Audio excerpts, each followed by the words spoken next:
History says if Hoover for Heisman is going to gain any steam, then a big-time game versus Abilene Christian is exactly what he needs. Oh yeah, it's Locked On Horned Frogs. Play my music.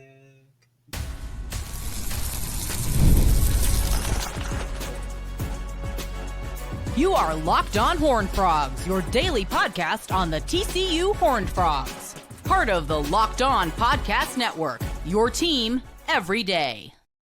What's going on, family? Welcome back to another episode of the Locked On Horned Frogs podcast, your number one daily one-stop shop for everything TCU athletics, Monday through Friday. Part of the Locked On Podcast Network, your team every day. And now, of course, I'm DARRION GRAY, a.k.a. the Mouth of the South, 817 Raised. Today's episode is brought to you by Mazda. Like our players, we sweat every detail because when you make every move count, pulling off the unexpected is only the beginning. Stay tuned later for our highlights in this week's Moving the Game Forward, Mazda, Move and Be Moved. We're going to wrap up with a two-part all around the trap game that presents itself with Abilene Christian, both why it is a trap game, but then also why I'm confident that TCU doesn't fall victim to it. And quite frankly, it goes deeper than just the talent gap that exists between the two teams. But let's kick this whole thing off with one player that I know everybody is wanting to see have a big game, and that is Josh Hoover. And I would say not only are fans wanting him to have a big game, history says if the Hoover for Heisman hype train, which has been being pushed, if it's really going to gain any steam, then a big-time game versus Abilene Christian is exactly what this quarterback needs to have on Saturday. I'm not saying that if he goes out and lights up Abilene Christian, all of a sudden he's the Heisman frontrunner. That's not what I'm trying to come out here and convince you of. I'm not trying to feed any delusions. The truth is, Hoover plays for a team that is not ranked right now.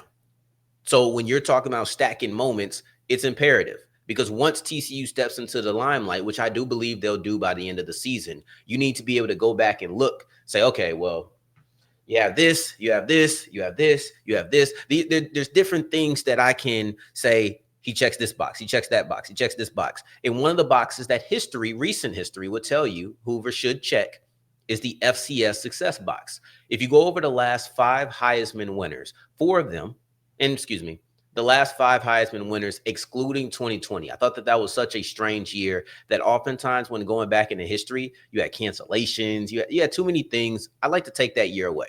All of the accredited awards, all of the championships, they all stay. I'm not trying to remove them from history, but when talking about context and trying to give deep dives, I like to not think about, well, did they have some player who was out due to COVID? Did they have some player who didn't play this week? Did they have some player who sat out that was critical to their success? I try not to think about those things. So I tend to remove 2020 just so I don't misspeak.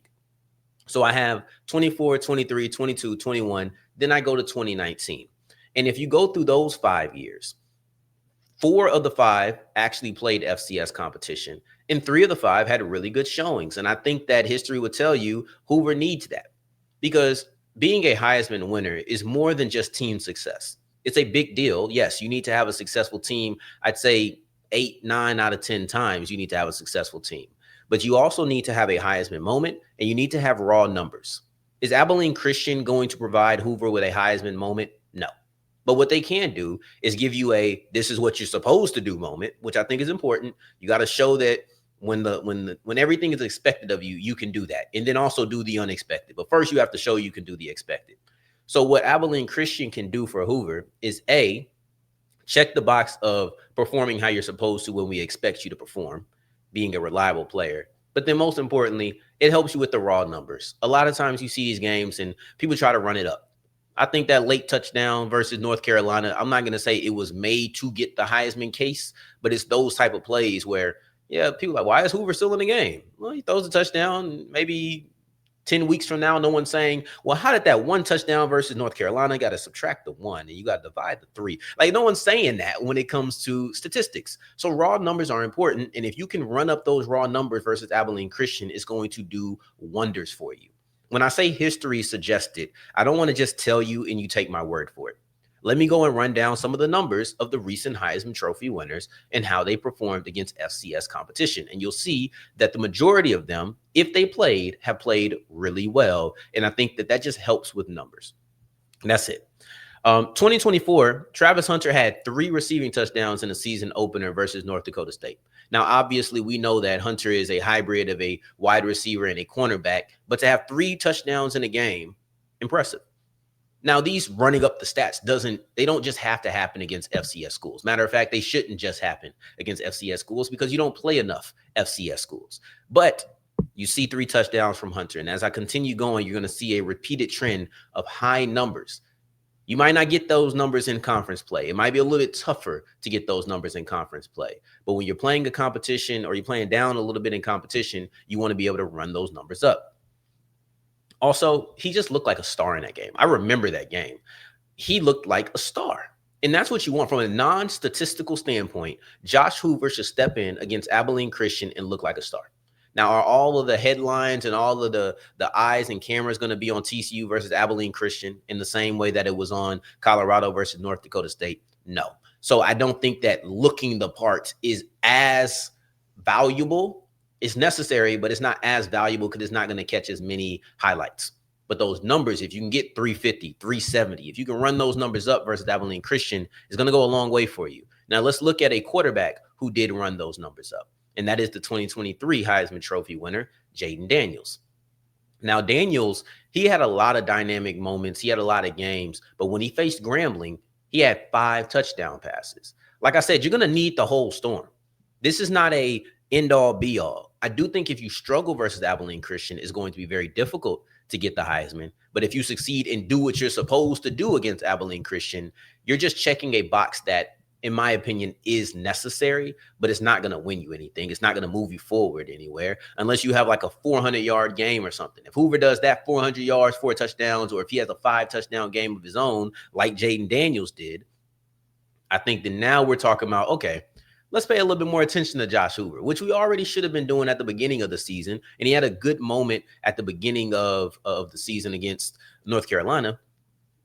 But now we're going to watch for that Heisman moment. Everybody wants to wait for it. And I don't think that, I don't see Hoover as the guy who's going to strike the Heisman pose when he's doing whatever. I think he's really team oriented. That feels a little individual-esque to me. Maybe he steps out of his shell. I don't know. Anyway, Jayden Daniels had 5 touchdowns that year. LSU wins 72-10. 2022, Caleb Williams didn't even play an FCS school. So that isn't applicable. 2021, without going back to watch the game, Bryce Young didn't have a great statistical output. Against Mercer, he had less than 250 yards, and he had 3 touchdowns, so that is solid. It's not like he had a bad game. He had a solid game. But I would also argue if you're playing for Alabama and you have 1,000 games that are circled on your schedule every year, people don't really care as much what you do against Mercer, right? I think that not Caleb Williams. I think that Josh Hoover is in a little bit different of a situation where he is still trying to prove himself. I think that Hoover is still trying to prove himself. TCU is still trying to prove themselves in a national eye. So in a national eye, I don't think you can have the game that Young had versus Mercer and people be like, oh, okay. No, you every week, unfortunately, this is where you're at, where every single week you have to be on. And if you're not on, it has to be against a team like a Utah, against a team like trying to think of the ranked teams in the Big 12 right now.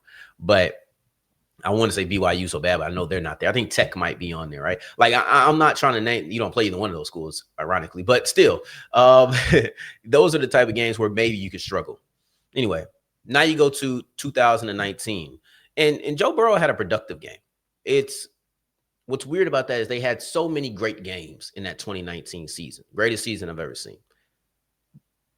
But this was, you had 373 yards and 2 touchdowns. It's like, okay, I mean, that's moderate for Joe in that offense in 2019. But at the same time, you did have 373 yards. It was at least one eye-popping stat. And I think having 373 is a big deal. You only had 2 touchdowns, but you had 3 incompletions. So you were extremely efficient. And you look at the end score of that game, it's 65-14.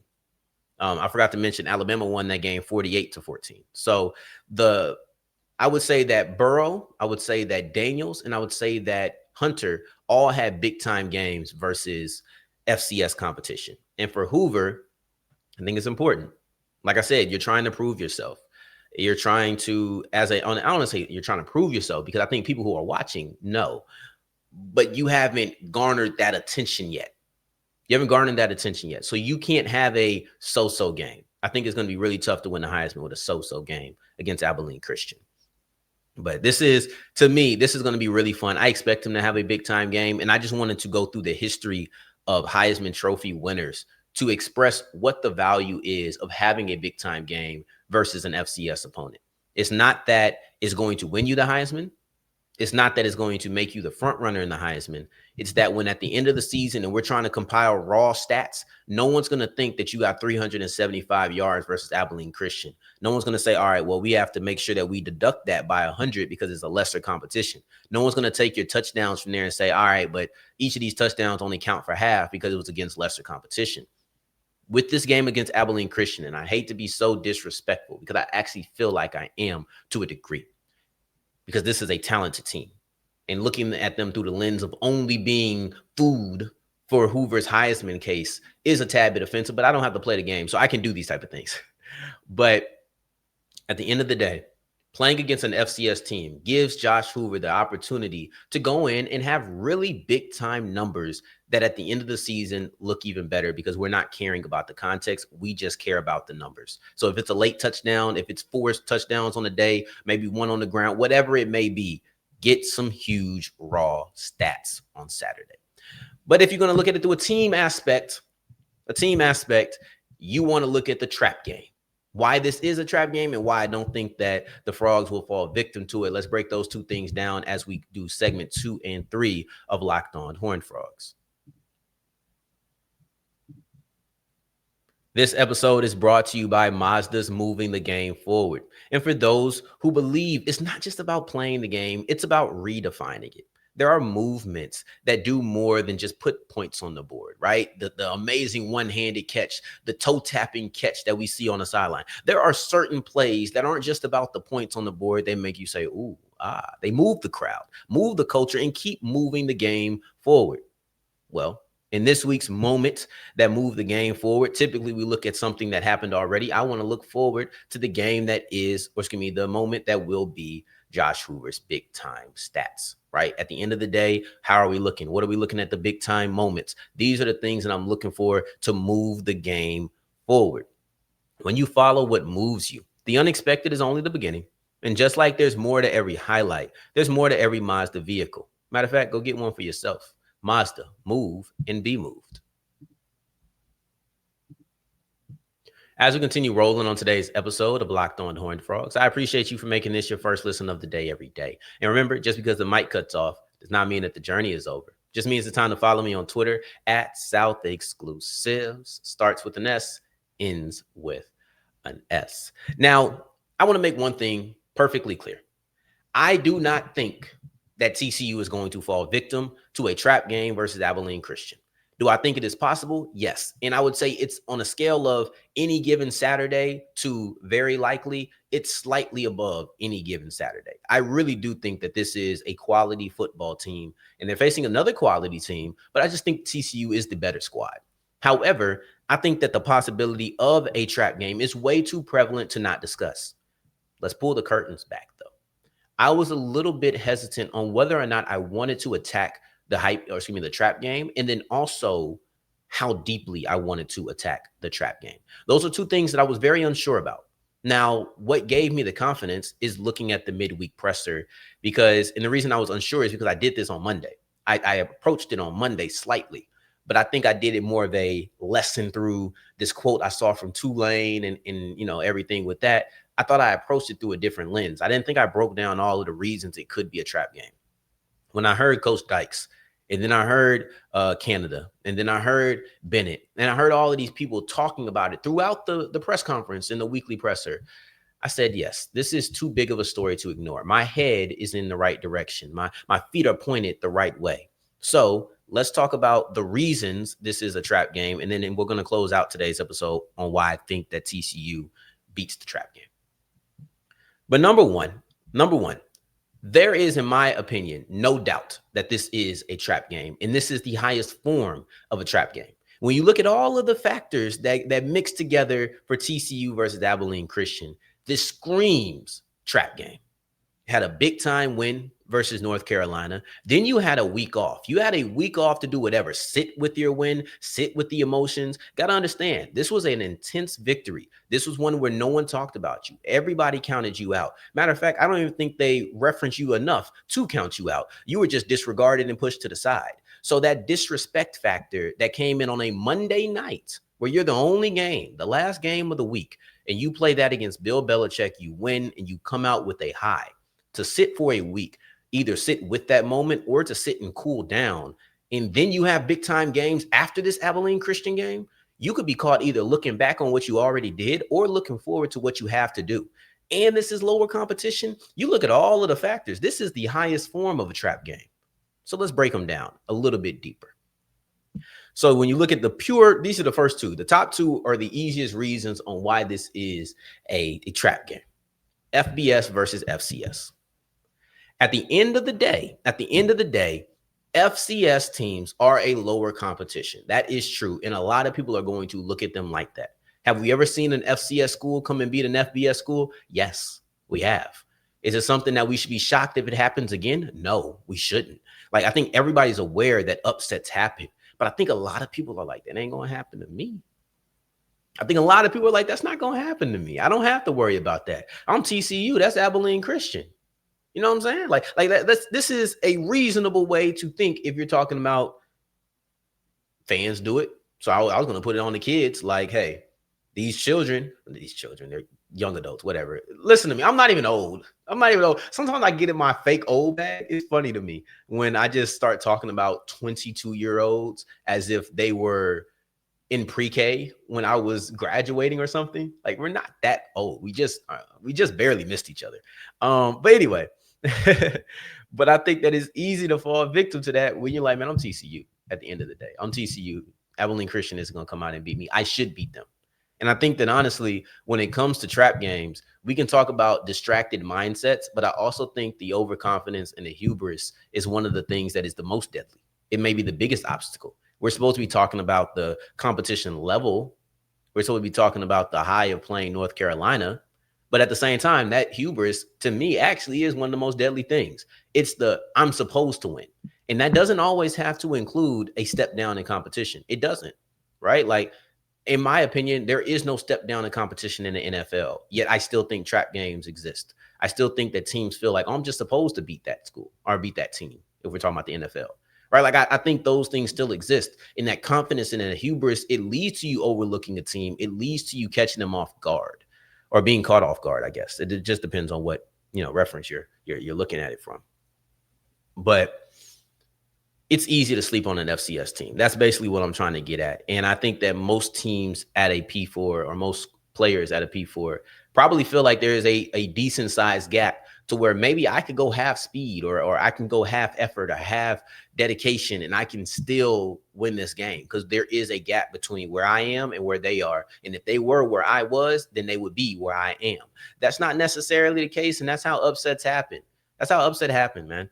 But like I said, coming off that high, the North Carolina game too, that's the second factor that is a huge part of it, where I think emotionally you feel like I slayed a dragon of sorts. I feel like there was no, not a slaying of the dragon, but just an obstacle that you overcame. Like, it does feel like you overcame something. And it feels like you beat the North Carolina Tar Heels. You beat the Bill Belichick-led collegiate team. And now you're looking like, man, I checked that box. Like, what can you tell me? That's a very easy way to look at it. And I'm trying to make sure, and I'm not going to go too long with this because I don't want to, one thing I don't want to do is give my refute. That's segment 3. So I'm about to get to refutes in a little bit. But you got big games on the horizon. You got SMU next week. You got the Iron Skillet next week. Like at the end of the day, you could easily say, I'm looking at Jennings. I'm looking at these players. But you got to stay focused. And then lastly, Abilene Christian's a good team, but they did get smacked by Tulsa. At the end of the day, they did get smacked by Tulsa. And if we're talking about reasons to overlook them, TCU probably feels like they're better than Tulsa. And the Tulsa won 35-7. What's TCU going to do? What the Frogs gonna do? Right? Like, I think that plays a part. You look at how the season has transpired. Even before you look at film, you say, okay, well, Abilene Christian, when they stepped up and played an FCS team, or excuse me, an FBS team, they got beat pretty badly this year. But you know what? Let's flip all of those talking points. Let's flip the coin and look at the other side, because though I think that it is a very reasonable trap game, I think that the mentality of the team, the mentality of Sonny Dykes, and the overall gap in talent will make this a difficult game to actually fall victim to. And if they do, I don't think it actually results in a loss. I think it just looks like a tougher game. So let's break that down as we continue and close out today's episode of Locked On Horned Frogs. Today's episode is brought to you by DripDrops. If you're trying to stay on top of your routine, whether that's workouts, long days on campus, or staying focused through back-to-back classes, hydration is where it all starts. And that's where DripDrop comes in. DripDrop is a doctor-developed, scientifically proven for fast hydration, and it uses the perfect balance of sodium electrolytes and glucose to help your body absorb fluids quickly, delivering 3 times the electrolytes and half the sugar of a leading sports drink. Listen, I've tried a lot of electrolyte powders because I stay in Texas. It's hot. Like, at the end of the day, it is hot, and I want to make sure I'm staying hydrated so that I have energy. I fell asleep yesterday because I was so dehydrated. Now, doctor ain't tell me that, but I feel confident about it because I didn't have my DripDrop on me. So it's just that simple, right? Right now, DripDrop is offering Locked On listeners 20% off your first order. Just head to DripDrop.com and use the promo code LOCKEDONCollege. That's DripDrop.com, promo code LOCKEDONCollege for 20% off. Stock up now before the heat hits hard. Today's episode is also brought to you by DoorDash, and it's almost the weekend. Time to look back and crown this week's MVP on on Who Delivered, powered by DoorDash. Just like you can win every Saturday with DoorDash Streaks, saving more every time you order. These players delivered when it mattered the most. Let's break it down. Now, the last time that the Frogs played was almost 2 weeks ago at this point. So instead of a quick reflection, let's go on a couple of players who had big-time games, such as Cade Bennett had a good game at guard. We don't talk about those enough. Bud Clark had a big-time pick 6. Jordan Dwyer had a big game, and so did Kavorian Barnes. So you're looking at a couple of players that you could highlight as the player of the game in no specific order. And just like those players delivered for the Frogs, DoorDash delivers your Saturdays. With DoorDash Streaks, you save every Saturday you order. Stack it up all season, and you can save up to $250, including $100 in DoorDash credits. Order this Saturday. Keep the streak alive. Fuel your game day only with DoorDash. Terms apply. Promo period through November 18th. As we're closing out today's episode of Locked On the Horned Frogs, I appreciate you for making this your first listen of the day every day, making it all the way to segment 3. And I thank you 2 times for that. Thank you. Thank you. I've just laid out a ton of reasons on why this is a trap game, just to tell you that TCU isn't falling victim. I really don't. And quite frankly, I think if there is a lapse in judgment, if there's a lapse in effort or focus, then a trap game looks like TCU playing it a little bit closer than you want it. And it's a question on how close that game gets. Because I talked about the Heisman Trophy winner, right? Joe Burrow in 2019, those LSU Tigers, as explosive as that offense is, we always talk about it. In college football, we talk about that. Joe, Jamar, Justin, right? We break down all of these players that were on this team. They scored 3 points versus Northwestern State in the first quarter. 3 points, a field goal in the first quarter. So, yes, sometimes you have slow starts. That game ended up being 65-14, so you can put it on pretty quickly. I don't think that you end up rattling off 62 points in 3 quarters against Abilene Christian, because they are a talented team, much better than Northwestern is or was. I don't know if they're better than Northwestern was. I don't know where Northwestern was, but they are better than Northwestern is now. I will say that. So I can only assume that just 5 years ago, knowing where Northwestern is today, they probably weren't that good. They probably weren't the 13th ranked team in the country. And that's probably the biggest reason on why it's not going to be a trap game. I think what Sonny Dykes said, I don't know if it was his weekly press or if it was his weekly show, but one of the things that he said that was so to me simple, but explains why you won't fall victim, is as soon as you turn on the film, you see a good team. And I do think that plays a part. There's a couple of things that play a part in why I think TCU won't fall victim to a trap game versus Abilene Christian. And it's not just they're the better team. We could talk about that. And while I think that if they fall short and focus in the first quarter and get right in the second, or maybe even at the top of the second half, I think you can still come out with a victory. But I don't even know if they do that. And Coach Dykes' comments was one of the biggest reasons. He said flat out, you turn on this team and they're good on film, period. They're good on film. And at the end of the day, if you showcase yourself to be good on film, it doesn't matter if you're facing the top 25 team in the country, right? It doesn't matter if you're facing a team that's in your conference that's not that good. There are certain habits and tendencies that are shown on tape that are undeniable. It doesn't matter if you're FCS. Certain things on tape are just undeniable. So when Dykes says, I put on the film, the team puts on the film, and all we see is a good football team, that's not unbelievable. That's not coach speak. We're talking about the number 13 team in the country on the FCS level. I think that it's quite easy to believe that if you flip on the film, you're going to see some good players. You're going to see some strong linebackers. You're going to see a quarterback who's been around for a little bit, who's traveled, who's been on the FBS level. You're going to see things from him that you like. You're going to see guys like Seven at wide receiver who, you know, he's big. Like, I think he's around 6'4" or something like that. You're going to see players. You're going to see tendencies. You're going to see schemes. You're going to see plays that make you say, we have to take them serious. But even if none of that works, I don't want to be Texas Tech. I don't want to be Texas Tech. Not only because I host this show, but because Abilene Christian took Tech to the limits last year. Abilene Christian was a 2-point conversion in overtime away from knocking off Big 12 Texas Tech as an FCS program. So though you can sit back and say, well, you know, that team did just get smacked. They lost bad to Tulsa, 35-7. Yes, that was this year, and every year is different. So, of course, that game is going to hold a little bit more weight. You also understand what this program, not just a team that changes yearly, but this program is all about. And this is a program that took Texas Tech to 51-52. Tech had to score 52 points and go into overtime to knock off this FCS school. So, yeah, you can call them an FCS school. You can look at their subdivision. You can not even think about where they rank amongst that subdivision because you don't really care. But one thing you can't ignore is a year ago, Abilene Christian was a 2-point conversion away from knocking off Texas Tech. And you don't want to be the next Tech. You don't. So you have to take this game serious because you know what this team is capable of.